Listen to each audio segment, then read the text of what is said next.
Bueno, vamos a continuar con esta presentación de la parte de inmunología de la asignatura de métodos en biología y primero vamos a comentar un ejercicio sobre el que os pedí que buscarais información y luego os voy a comentar un poco pues las ideas y las técnicas esenciales que vamos a ver en esta parte de la asignatura. Bien, en cuanto a lo que os había pedido que mirarais, os había pedido que buscarais respuestas a una serie de preguntas que os había enviado en el PDF de estas clases alrededor de tres conceptos, los conceptos de precisión, de exactitud y de sensibilidad de un método de medida.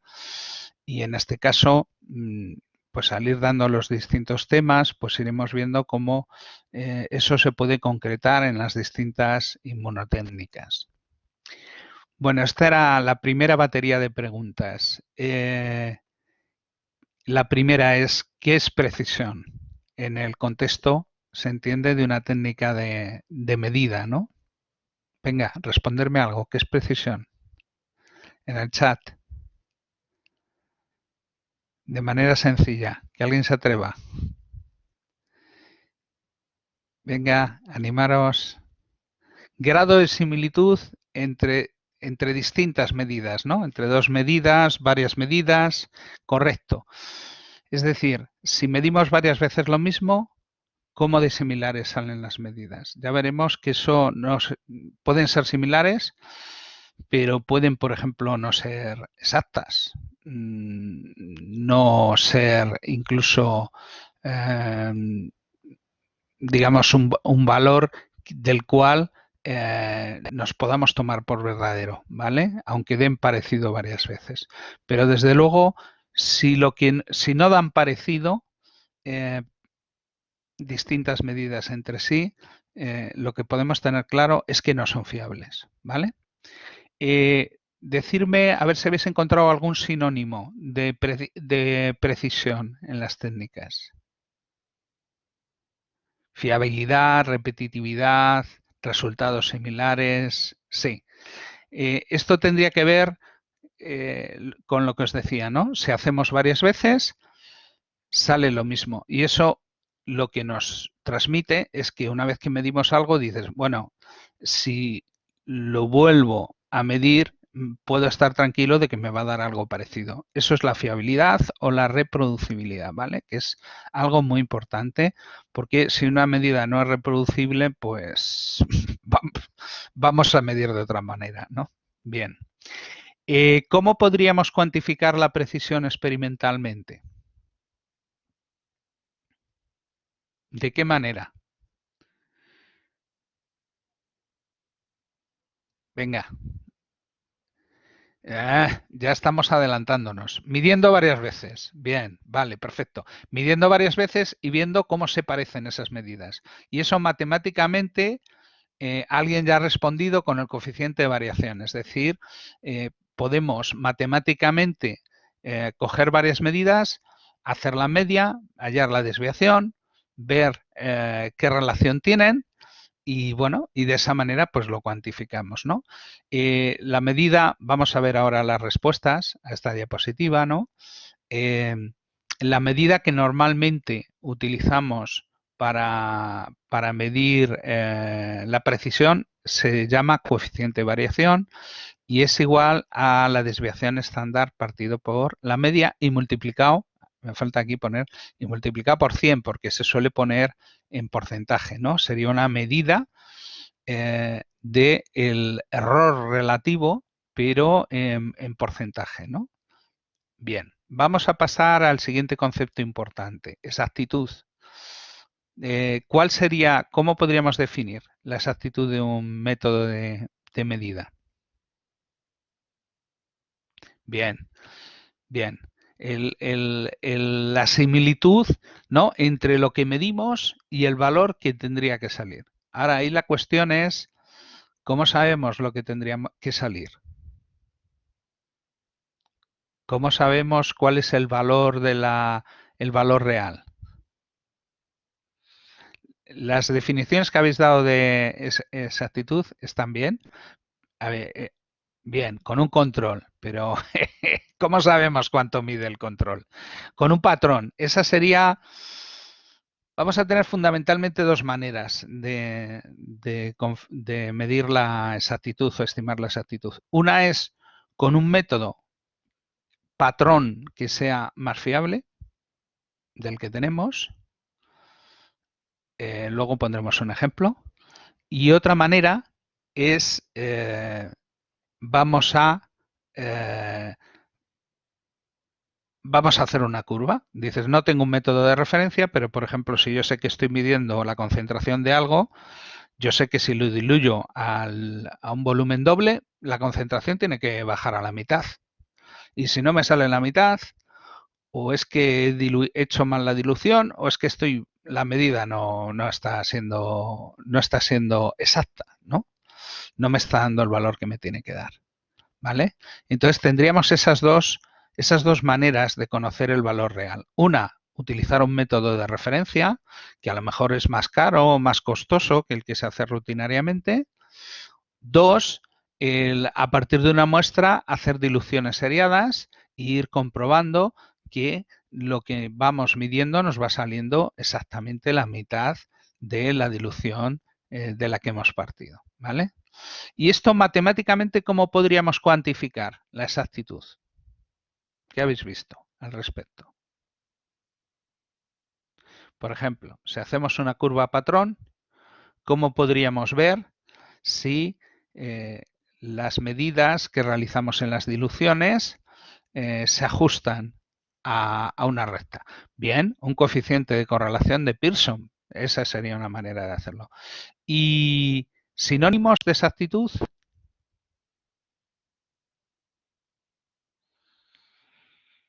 Fidelidad, veracidad. Bueno, veracidad, sí, sí, sí. Bueno, sí. Veracidad, fidelidad, justeza, validez. El término que usan los anglosajones más es el de, lo que más se usa internacionalmente es lo de validez, ¿no? Si un método es válido, es decir, nos da lo que nos tiene que dar, ¿vale? Y entonces, digamos, puedo confiar en que, ¿ves? De que puedo estar seguro no solo de que los resultados se parecen entre sí, sino que se parecen al resultado que tendría que dar, ¿vale? Eso sería un método válido de medida, ¿vale? Vamos a la sensibilidad. Y bueno, veis que aquí he metido yo la pata y os he puesto en la primera diapositiva, ya se ven las respuestas. Bueno, entonces les voy a comentar yo, no os preocupéis. La sensibilidad de un procedimiento de medida sería el mínimo incremento o diferencia que soy capaz de detectar con un método de medida. Es decir, imaginaos, yo os pongo siempre el ejemplo, si yo me peso en una báscula, y cojo algo que pesa, cojo un bolígrafo, pues posiblemente en una báscula de pesar personas, pues no lo va a detectar. No tiene sensibilidad suficiente para coger esa diferencia. Sin embargo, si cojo algo que pese mucho, pues por ejemplo, un carro de la compra lleno de la compra, lo cojo en brazos y me pongo en la báscula, posiblemente ahí sí que va a diferenciar entre lo que es mi peso más a lo mejor, yo que sé, pues 5 o 7 kilos, eso sí que lo va a detectar, ¿vale? Con lo cual, esa sería la definición de sensibilidad y un ejemplo. Otro concepto parecido, derivado de este, es el de rango de sensibilidad, que sería el rango entre el valor mínimo y el valor máximo en los que el método mide de una manera válida y fiable, es decir, exacta y precisa, ¿vale? Esa sería una manera. Veremos, aunque esto no lo voy a desvelar ahora mismo, pues por ejemplo veremos en las pruebas de LISA, en algunas técnicas importantes, veremos por qué razones un método puede perder, por ejemplo, precisión o validez en valores muy bajos o muy altos, es decir, en valores por fuera de ese rango de sensibilidad. También veremos otra de las cosas, que esto sí que lo voy a comentar ahora, cómo podemos estimar un límite inferior de sensibilidad. Básicamente hay dos maneras de hacerlo. Uno es medir varias muestras que tengan 0 y hacer, digamos, crear con esas medidas, ver qué valores nos dan, y creamos un intervalo en el que decimos, bueno, es que yo, si me da entre 0 y 0,0 algo, realmente no sé si hay 0 o hay 0,0 algo, porque, digamos, está dentro de la oscilación del método en esos valores tan bajos, ¿no? Es decir, esa sería una manera, medir ceros, ¿vale? Otra manera sería medir valores muy bajos, es decir, voy a medir 0,01 de algo. Pero claro, voy a ver si esa medida, qué precisión me da. Porque una cosa que ocurre en los métodos es que cuando las medidas que tomamos son de valores muy bajos, el coeficiente de variación, es decir, el error relativo, va siendo un porcentaje más alto de la medida. Lógicamente, al ser la medida más pequeña, pues el mismo error absoluto sobre medidas más pequeñas se convierte en un error relativo mucho más grande, ¿no? Y entonces, otra manera de medir ese límite inferior, pues es medir la precisión tomando medidas repetidas de valores cercanos a 0, ¿vale? Hay veces que en valores muy altos, imaginemos, os voy a poner otro ejemplo un poco de estos, imaginaos en una báscula, ¿no? Para pesar personas, pues que pretendemos pesar a un camión, pues no nos va a dar una buena medida y además posiblemente romperemos la báscula, ¿no? Ya veremos que en las inmunotécnicas, pues por ejemplo el ELISA, que se basa al final en medir productos coloreados, pues los productos coloreados cuando se acumulan demasiado, pues se pierde la relación que hay entre la absorbancia y la coloración de la cantidad del producto coloreado, ¿vale? Porque a partir ya de ciertos límites ya se absorbe tanta luz que perdemos ahí nuestro método de medida pierde la linealidad. Pero esto ya lo veremos cuando veamos los ELISAs. Ahora quiero comentar otro tema que está muy de actualidad y es el de la sensibilidad en los test cualitativos. Hasta ahora hemos hablado de pruebas, digamos, que son cuantitativas, miden cantidades, pero hay veces que hay test, pues por ejemplo ahora muy de moda el COVID famoso, ¿no? 19, en los que el resultado no es un valor cuantitativo o un número, sino un resultado es positivo o es negativo, ¿no?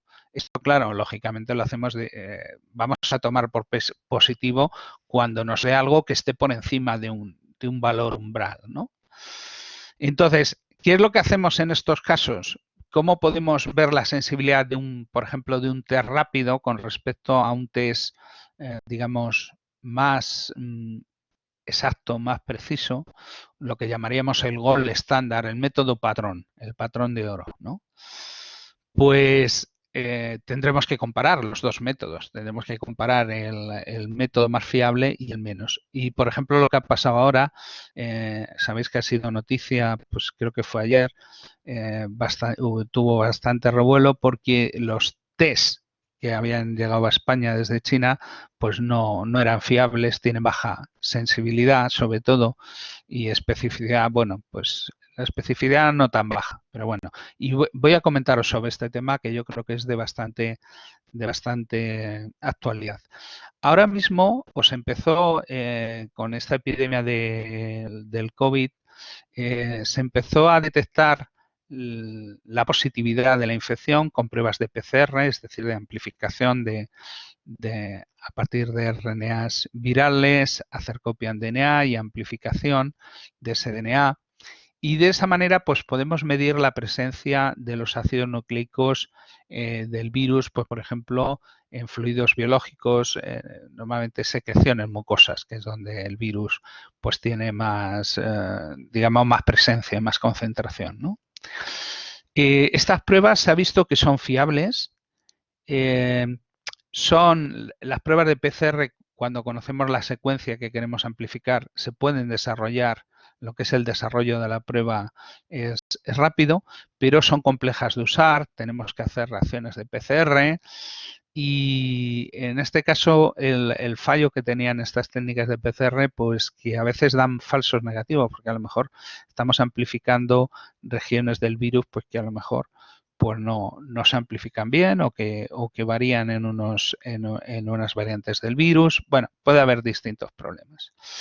Tenemos otro tipo de técnica para determinar esta infección, que son los inmunoensayos, pero que estos inmunoensayos, los que se han desarrollado, están desarrollados para medir en sangre los anticuerpos que ha generado el individuo frente a antígenos del virus. Esto realmente, lo vamos a ver ahora, supone que realmente estamos midiendo dos cosas. En un caso estamos midiendo la presencia de genomas virales en las mucosas, en el otro caso estamos mirando la presencia de anticuerpos en sangre, con lo cual estamos midiendo dos cosas distintas, ¿vale? Y ya veremos cuándo pueden dar resultados distintos. El caso es que estos inmunoensayos, en cualquier caso, son menos precisos. Es más lento su desarrollo industrial, pero una vez que se desarrollan, son muy fáciles de usar y ofrecen resultados muy rápidos. Y bueno, veremos que hay pruebas de estas rápidas pero, claro, el tema es que realmente, como decíamos, no estamos midiendo lo mismo y de la misma manera, con lo cual los resultados no van a ser siempre coincidentes, ¿vale? Realmente aquí lo que estamos midiendo es los anticuerpos antivirales que ha producido una persona. Y esto normalmente pues, requiere un tiempo de infección. Es decir, que una persona que esté en los primeros días de infección seguramente no tendrá anticuerpos, aunque sí que puede tener el virus en las mucosas. Con lo cual, si nuestro interés es detectar de manera precoz, porque se ha visto aquí que incluso en fases muy precoces de la infección, pues los pacientes pueden transmitir la enfermedad antes de haber desarrollado los síntomas y eso es lo que se quiere, detectar las personas que hay que decirle, mira, tú encerrado, no en tu casa, encerrado en una habitación y eso es lo que se quiere. Entonces, pues para eso posiblemente, aunque el inmunoensayo sea más barato y más fácil de hacer, pues posiblemente no va a tener la misma utilidad que el PCR. También lo podemos utilizar como una prueba de cribado y hacer PCR a lo que nos dé positivos, pero en ese caso necesitaremos un inmunoensayo que sea muy sensible, que tenga la máxima sensibilidad. Y esto parece ser que los que se han importado, pues desde luego no eran muy sensibles. Vamos a ver algo más de esto. Un poquito desde un punto de vista más técnico, ¿no? Ahora que lo hemos relacionado con el COVID, ¿no? Tendríamos dos propiedades importantes a la hora de ver la fiabilidad de un test y serían la sensibilidad y la especificidad, ¿no? La sensibilidad lo que va a caracterizar es la capacidad de la prueba para detectar la enfermedad en sujetos enfermos, ¿no? Y va a ser igual a la probabilidad de que si uno está enfermo, pues la prueba diagnóstica salga positiva. Y lo vamos a poder, luego esto os voy a mostrar un ejemplo, porque si no aquí en plan teórico, pues no tal. Básicamente lo que vamos a ver en la sensibilidad, lo que vamos a ver son cuál es la proporción de verdaderos positivos con respecto a la suma de los casos que son positivos, pero incluyendo los que en la técnica digamos más rutinaria me salen falsos negativos. Es decir, que sería el cociente, la sensibilidad sería el valor entre los verdaderos positivos partido por la suma entre los verdaderos positivos y los falsos negativos. Y la especificidad lo que nos dice es lo contrario.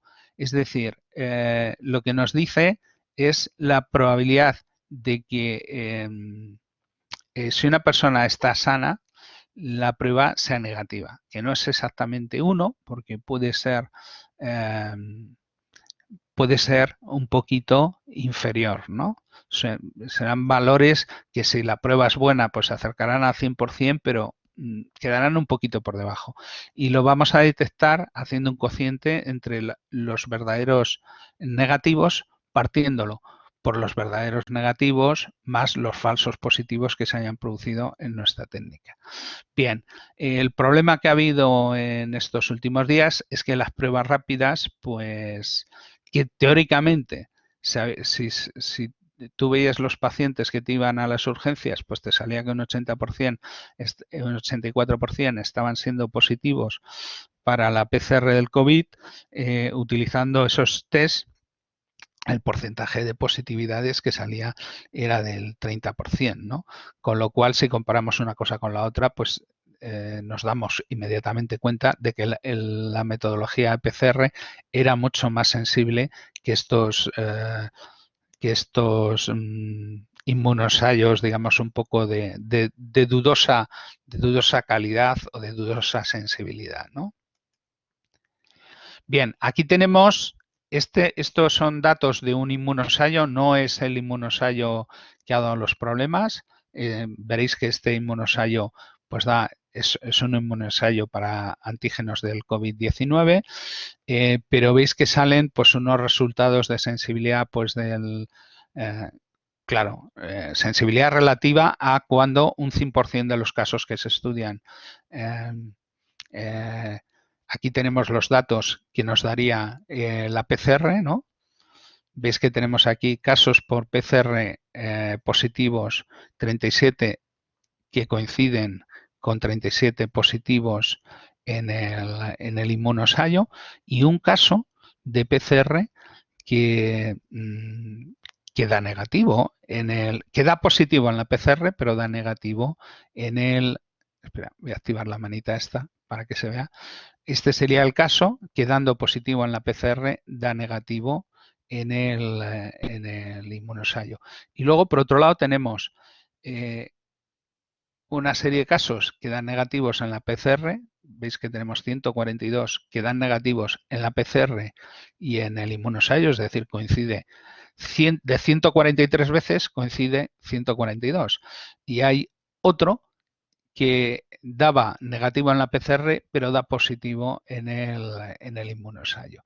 Esto nos permite, con estas fórmulas que os he dicho antes, ¿no? De los verdaderos positivos, falsos negativos, nos permiten hallar la sensibilidad y la especificidad, que está en verde, con los verdaderos negativos y los falsos positivos.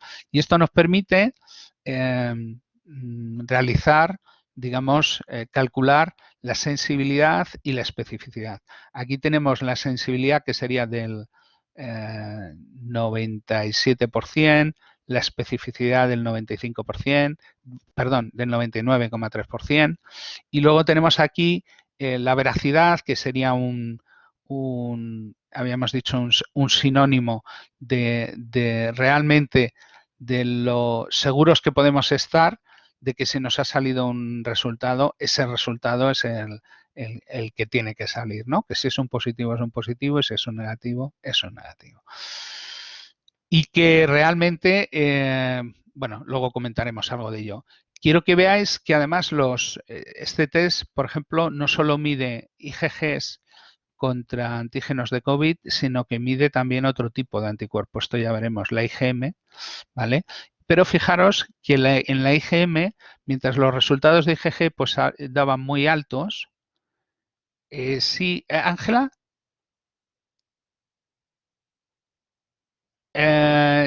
ahí tenemos, sí, pero eso es otro tipo de ensayo. Eso es otro tipo de ensayo que, bueno, sería un ensayo en el que no determinamos los anticuerpos, sino los antígenos. Ahí el problema es que las técnicas de PCR, como amplifican el DNA, pueden, digamos, tener, digamos, mucha más sensibilidad, ¿vale? Y el hacer un inmunoensayo, pues, por ejemplo, que se podría hacer, por ejemplo, a partir de mucosas, secreciones mucosas, buscar antígenos del virus, se puede hacer, pero es otro tipo de ensayo. Lo veremos, es otro tipo de ensayo que veremos, sería un tipo de ensayo pues eso, en el cual detectaríamos antígenos, no anticuerpos, ¿vale? Lo que quería ahora comentaros era que veáis que, por ejemplo, los resultados de IgG dan valores de sensibilidad y especificidad más altos que los de IgM. Fijaros que la sensibilidad de la IgM es mucho más bajo, un 86%, porque aquí ya no son 37 casos coincidentes y uno que no, sino que son 33 coincidentes y 5 que no. Ya hay más diferencia, ¿no? Y en el caso de la especificidad ya no estamos en 142.1, sino en 141 verdaderos negativos y 2 falsos positivos, con lo cual ves que también la sensibilidad baja a un 86%, la especificidad a un 98,6% y la veracidad a un 96%. Hombre, todavía sería alto. 19 de cada 20 veces pues nos saldrían bastante parecidos. Sí, nuestra prueba de referencia sería la PCR, ¿vale? Y el inmunoensayo sería la prueba que queremos, que queremos validar en relación a la otra. ¿Ok? Bien. Bueno, y comentado esto, que supongo que por su actualidad habrá sido interesante, vamos a comentar ahora un poquillo las ideas esenciales y conceptos esenciales que vamos a ver en las clases de esta asignatura. Y vamos a ver muy rápidamente qué temas vamos a dar y quién nos los va a dar. He modificado un poco las diapositivas con respecto al PDF que os envié. Le he añadido... veo que me ha hecho aquí una pifia la aplicación que convierte esto, me ha superpuesto el texto y tal.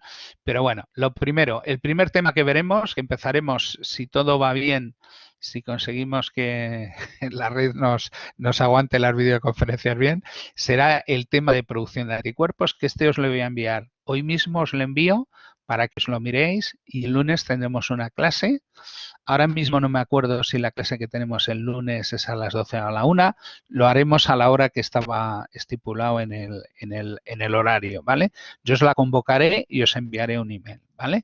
Y en este tema vamos a ver fundamentalmente cómo se producen los anticuerpos. Primero, básicamente para eso tenemos que inmunizar animales, es decir, les tenemos que introducir antígenos, pero esos antígenos los tenemos que acompañar de sustancias que los vehiculicen, los transporten, de manera que sean tomados por nuestras células inmunes como si fueran microorganismos, como si fueran patógenos.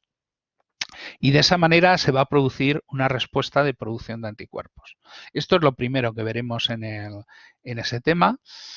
Veremos cómo se pueden obtener anticuerpos policlonales, es decir, cómo inmunizamos a un animal y después le sacamos suero y de ahí podemos purificar anticuerpos.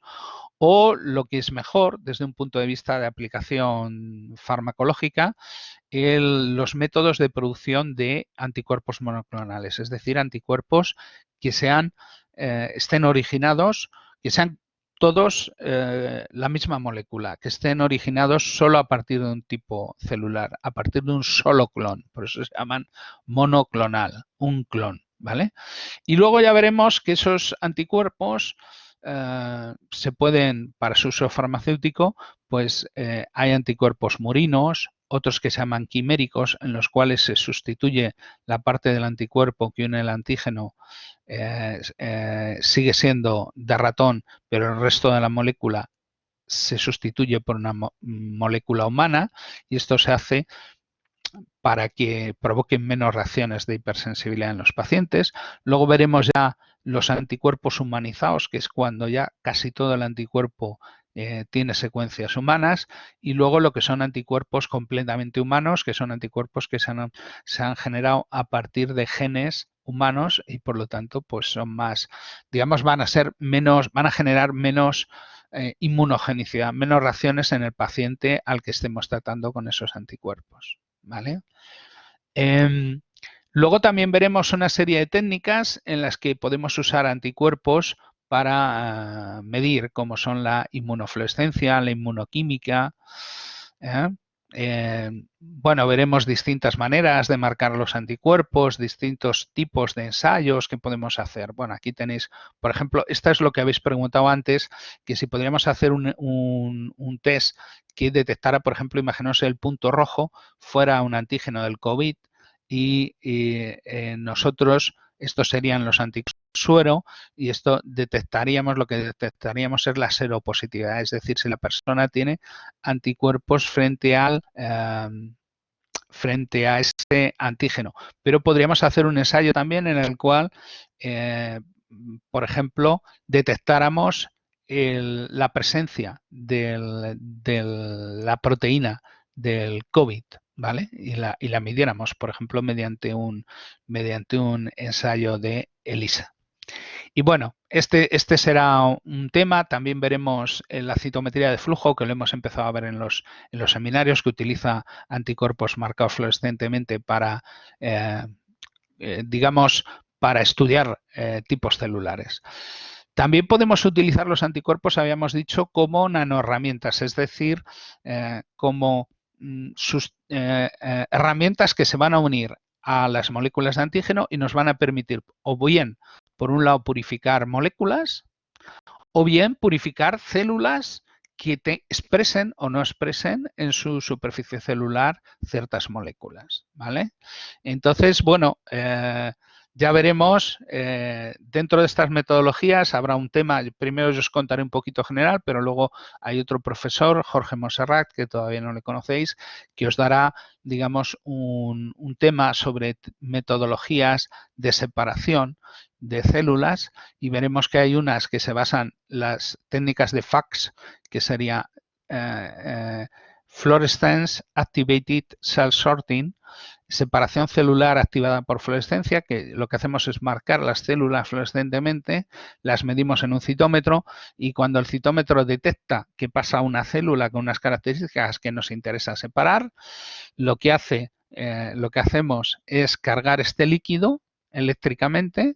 Cuando se suelta la gota, se queda con la carga que nosotros le hemos dado en ese último instante en el que se ha separado la gota, con lo cual nosotros podemos con campos eléctricos enviar en distintas direcciones gotas que tengan células de distintos tipos. Y de esta manera podemos ir separando célula a célula. Esto también se puede hacer con anticuerpos unidos a moléculas magnéticas. La diferencia es que en ese caso, en lugar de un campo eléctrico, aplicaríamos un campo magnético. Y bueno, esto ya os lo contará sobre todo Jorge. Luego también podemos utilizar los anticuerpos como nanoherramientas, pero no con la idea de separar físicamente moléculas o células, sino con la idea de detectar y medir células. Y bueno, hay toda una serie de ensayos, ya conocéis, por ejemplo, los ELISAs, ¿no? Los ELISAs directos, los ELISAs sándwich. También hay ahora, estos ensayos de ELISA ya están desarrollados desde hace décadas, pero ahora mismo se están desarrollando mucho lo que se llaman ensayos de inmunofluorescencia basados en microesferas. Las microesferas serían unas partículas también llamadas micropartículas, microperlas, que son unas partículas de tamaño más pequeño que una célula, pues a lo mejor de 2 micras, a las cuales les unimos anticuerpos o antígenos. Y entonces, pues podemos utilizar esas micropartículas para hacer ensayos.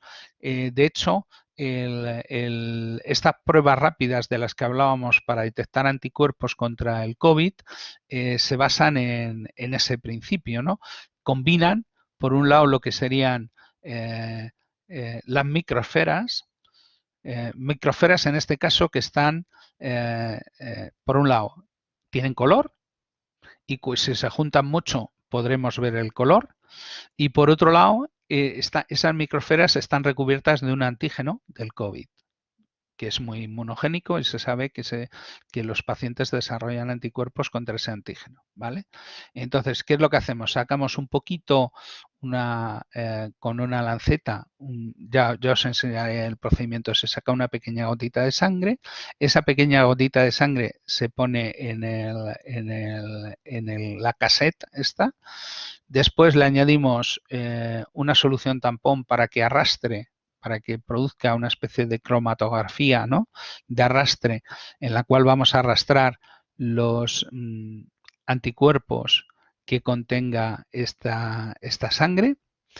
¿Y qué es lo que va a ocurrir? Bueno, si la sangre tiene anticuerpos contra el antígeno del virus, esos anticuerpos se van a unir a las micropartículas coloreadas. Esas partículas coloreadas van migrando a través de la matriz de cromatografía y en esa matriz tenemos un par de líneas, tenemos un par de lugares en los cuales tenemos anticuerpos localizados, anticuerpos anti-IgG y anti-IgM. Entonces, ¿qué es eso? Son inmunoglobulinas obtenidas en otra especie que lo que van a hacer es unirse a los anticuerpos humanos. Si resulta que tenemos ese individuo tiene anticuerpos contra el COVID, cuando esos anticuerpos unidos a las partículas coloreadas pasen por estas bandas en las que tenemos unos antianticuerpos que los van a capturar, pues se van a quedar las bandas coloreadas, se van a quedar las micropartículas coloreadas, se van a quedar en esa línea y vamos a observar una banda, una marca tal. Esto tiene, bueno, pues tiene una serie de controles, tiene un control para saber que la prueba ha ido bien, aunque no detectemos IgG solo o IgM solo, podemos detectar también las dos, ¿vale?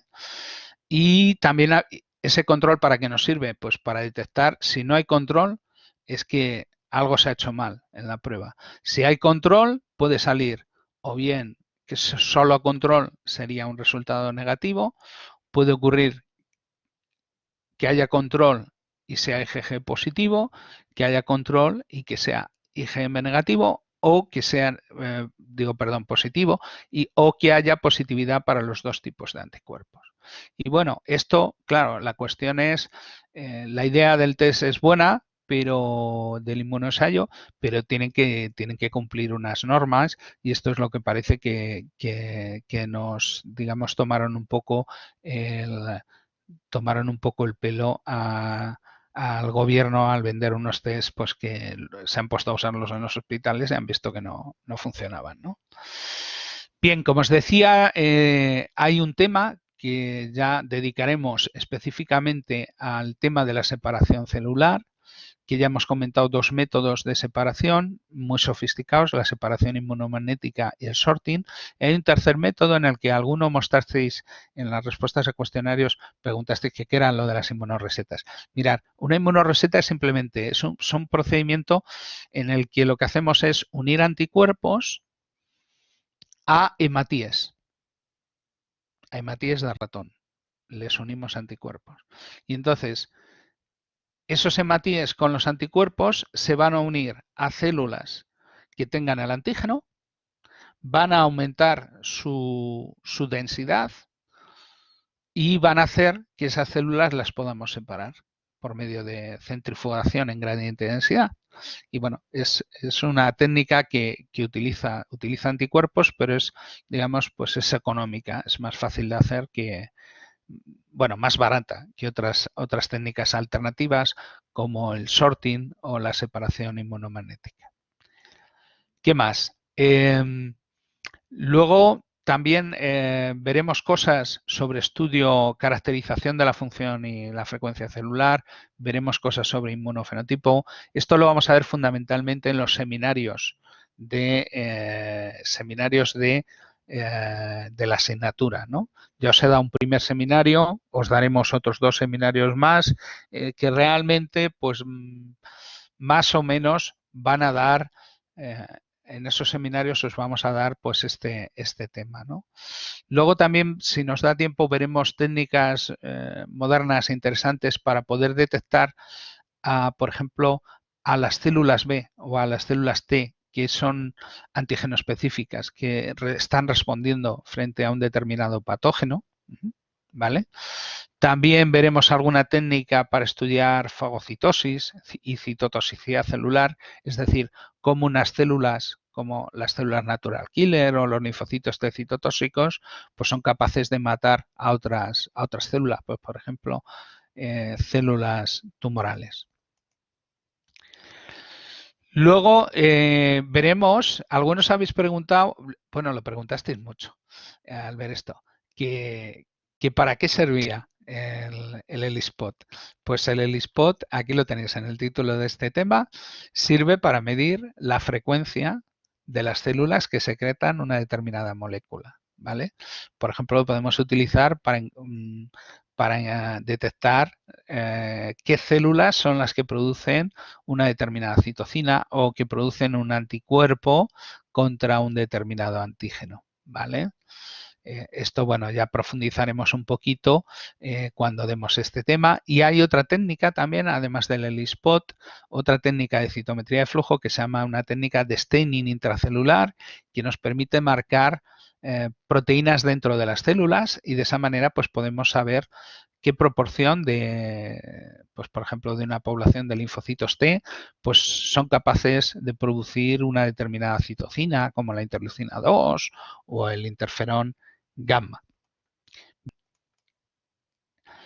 Y luego os va a dar otro tema sobre estimulación y medida de la proliferación y la apoptosis David Díaz.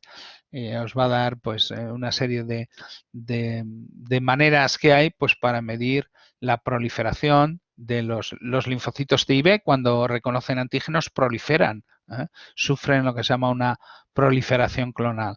Entonces, bueno, pues hay maneras de estimular esa proliferación y de medirla, ¿vale?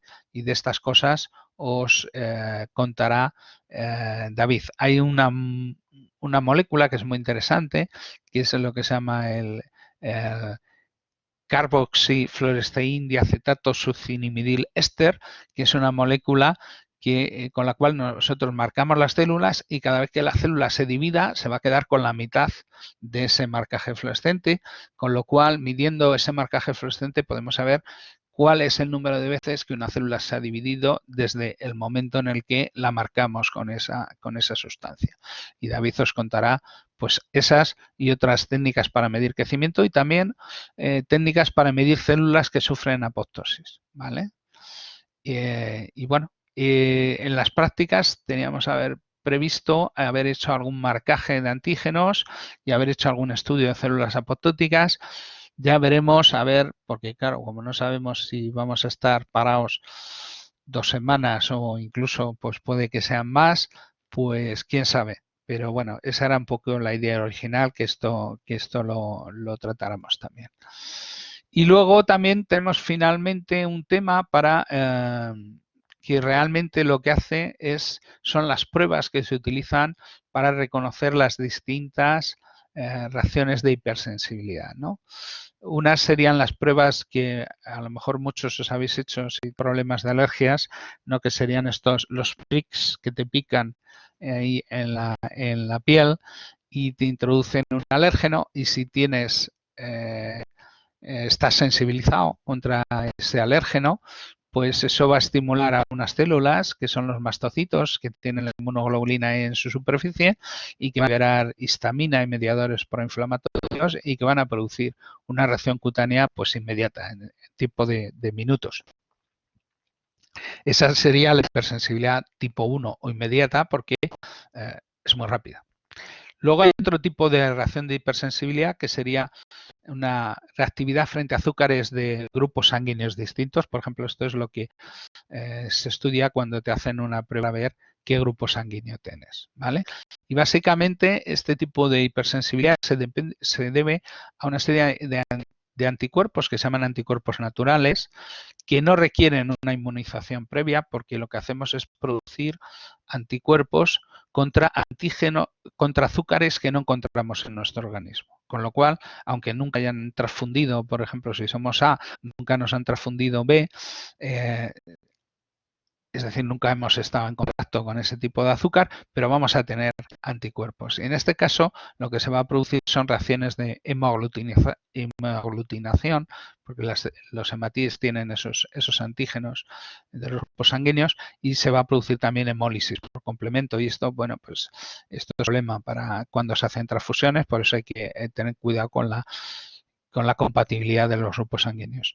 Luego habría un tercer tipo de reacciones de hipersensibilidad, la hipersensibilidad de tipo 3, que está mediada por inmunocomplejos y receptores para los anticuerpos, y que básicamente lo que va a provocar es formación de inmunocomplejos, es decir, de agregados de moléculas de antígeno y de anticuerpos que se van a depositar en vasos de calibre fino, y eso va a provocar la activación del complemento y la inflamación de estos vasos, ¿vale?